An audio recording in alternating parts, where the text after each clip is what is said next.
Ladies, let's have a real talk today. You know, that kind of conversation we have over a cup of tea with our closest friends. We need to change some mindsets today. Let's be honest, the statement men are dogs has been thrown around way too much. And while I believe in holding everyone accountable for their actions, let's be fair, not all men are sex maniacs.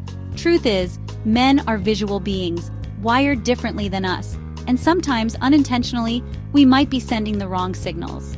If you feel like men are always coming on to you, asking for sex, there might be reasons behind it, reasons you might not even realize. So let's dive deep, sisters. Let's unpack the top 10 reasons why men might be asking you for sex and how we can navigate this together with grace and understanding. You know, I've always believed that when you look good, you feel good. But there's a fine line between dressing to impress and dressing in a way that sends the wrong message. Ladies, men are moved by sight. It's how they're wired. Think about it. A beautiful sunset, a stunning painting, they capture a man's attention. And just like those things, what we wear has the power to draw attention too. Wearing revealing clothes can, unfortunately, turn a man on, even if that's not your intention. Now, I'm not saying we should cover ourselves head to toe, but being mindful of the message our clothes send is key. Let's choose outfits that make us feel confident and beautiful, while also being respectful of ourselves and the men around us. This might seem like a small thing, but trust me, it matters. The way we carry ourselves speaks volumes. Ladies, when we're sitting, especially in front of men, let's make a conscious effort to close our thighs. I know, sometimes it's more comfortable to sit however we want, but we have to remember that certain postures can unintentionally send the wrong signals. Think of it this way. We teach young girls to sit with their legs crossed, not just for appearances, but also for a sense of composure and respect. It's about presenting ourselves with dignity and grace. Let's be mindful of our body language and make sure it aligns with the message we want to convey. We are affectionate beings, aren't we? A hug, a pat on the back, it's how we connect. But we also have to be aware of the power of touch, especially with the opposite sex. Frequent touching, hugging, and pecking can be misinterpreted, even if our intentions are pure. It's like throwing a match on dry leaves. Sometimes a little spark is all it takes to ignite a fire we didn't intend to start. Let's be mindful of our physical interactions with men. It's not about building walls, but about setting healthy boundaries. Let's save those affectionate touches for close friends and family, and approach interactions with men with a bit more reserve. Chapter 4. Calling men pet names. Words have power, don't they?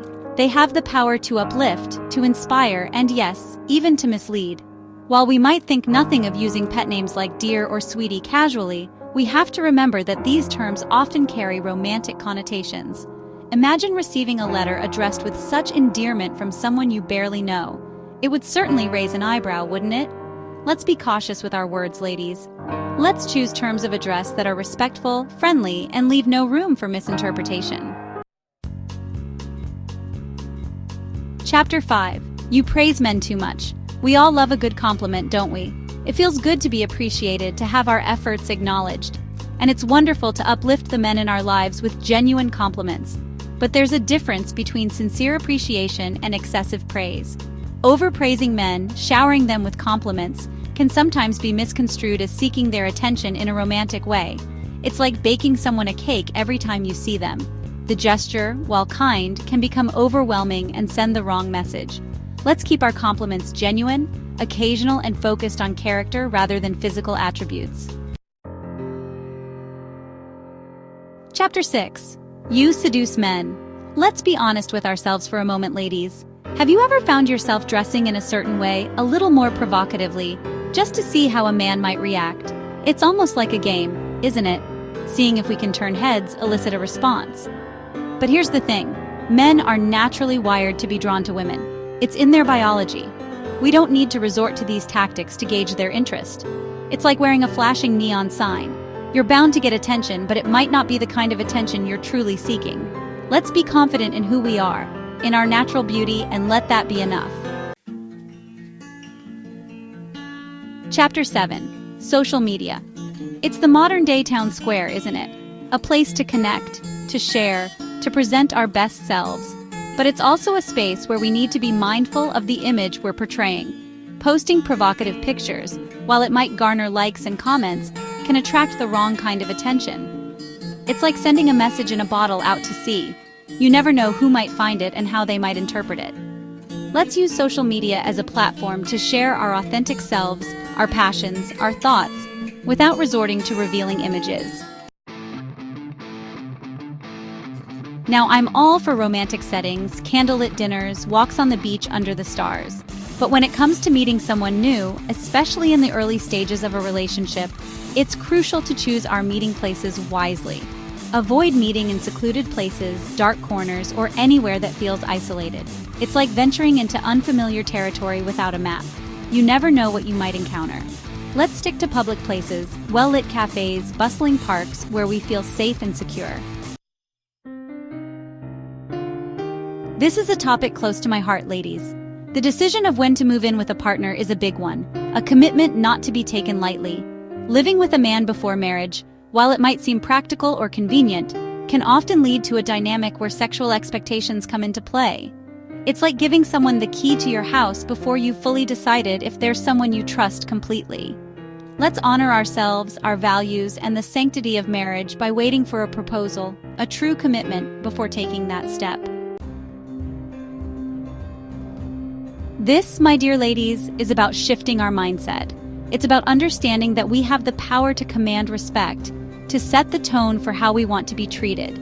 Thinking that men will always ask for sex simply because of our looks, because of who we are, is doing ourselves a disservice. It's like assuming every rain cloud will bring a storm. Let's change the narrative. Let's believe in our worth, in our value beyond our physical appearance. Let's project an aura of confidence, of self-respect, that tells men we deserve to be pursued for our hearts and minds, not just our bodies. Ladies, my hope for you, for all of us, is to experience love that is true, that is respectful, that honors who we are at our core. If you truly desire to get married, to attract a godly man, a man who will cherish and respect you, it starts with you. It starts with our mindset, with changing our attitude towards men and how we interact with them.